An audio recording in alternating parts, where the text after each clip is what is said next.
Hey everyone, how you guys doing? Elias Calejo here, walkbeatstalk.com, here for another session of The True Story. I know it's kind of funny, The True Story. You know, I just got an email from a guy just, let me see here. What is this? Just a couple of days ago, Dave over in New Mexico. He had a question for me. He said, Elias, I'm not sure if my upline is telling me the truth. I asked them how they build their business, and they said they don't talk to friends and family, which attracted me in the first place. And the second I start wanting to build my business like them, the first thing they tell me is, well, go out and talk to your friends and your family.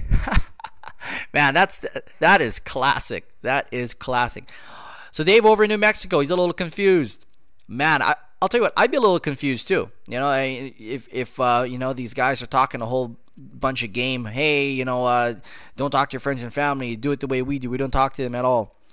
So he's asking me, Elias, so what do you think? Do you think they're lying? Do you think they're telling the truth?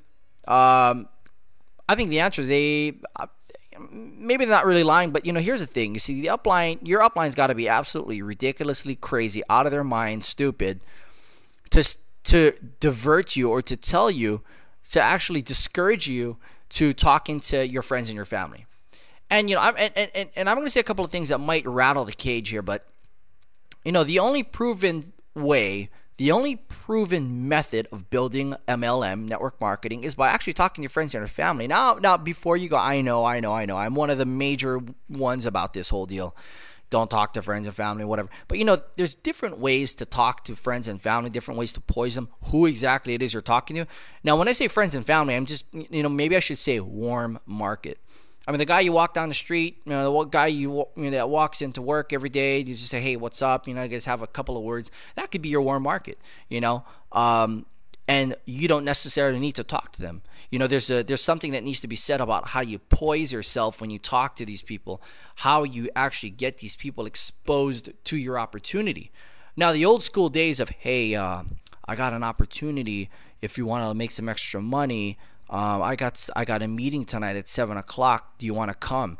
That whole deal that's a done deal. I mean, there's obviously effective ways and obviously non-effective ways to approach people in the warm marketplace. But getting back on track here, there is different ways to build your business. There are effective ways to contact the warm market and less effective ways. The most effective way, obviously, is by getting your upline to take a huge part in that contacting process. Okay, and I can talk more about that later. You can email me. We can go one-on-one on this. But for lack of time, I'm not going to get into it there. Second question here. Oh, well, actually here. So expanding on that question is, are they lying to you? No, they're not. I think that they really did contact people in the cold market. They did bring network marketers in. They did recruit people with experience in the industry. However, they do not want to detract you from the basic building blocks of the business, which is talking to your friends and your family. So I think they just really want to encourage you to talk to your friends and your family. I don't think necessarily they're lying, but I think they're more so scared that you will not take that step, that proven route of building the business, which is contacting your warm market. So that's that. Whether or not you want to build it that way, that's fine, whatever. And obviously, there's something that needs to be said about building it effectively and doing it correctly in the warm marketplace. But I'm telling you what, you can approach your warm marketplace without you even talking to them. Now, there's another one you probably never looked at yourself, right? But anyhow, if you want more information on that, you can contact me directly, and we can go one-on-one on that. Next question, Mary over in New Jersey. Hey, Mary, New Jersey, East Coast, getting a little colder right now. But anyway, she had a question. She's asking me, my upline says I should buy leads. What kind of leads should I buy? And Mary, I'm going to tell you straight off the bat, the best kind of lead you can ever get is the kind of lead that you generate on your own. And I know that's probably beating a dead horse, and you probably heard that a whole bunch in the industry. But I'm going to tell you what, if you're looking at most of the leads that are worth buying, you're paying $3, $4, $5 a lead for. You know what I mean? $3, $4, $5 a lead. I mean, wow, that's a lot of money. If you could learn a trade, learn a skill, and Mike Dillard over at Magnetic Sponsoring is pretty big on this one. But if he says that if you had an extra $100 a month, he would take the $100 and he would learn a new skill. Well, I'm going to go ahead and say, hey, learn a new skill and buy your own lead. I mean, generate your own leads. And hey, you know what? You never know. Might grow to something to where you can sell those leads. I don't know. That might be off the top, but here's the thing: if you're gonna be spending all this money buying leads, why don't you just learn a new skill? Invest at $100, $200, $300, whatever that you might have.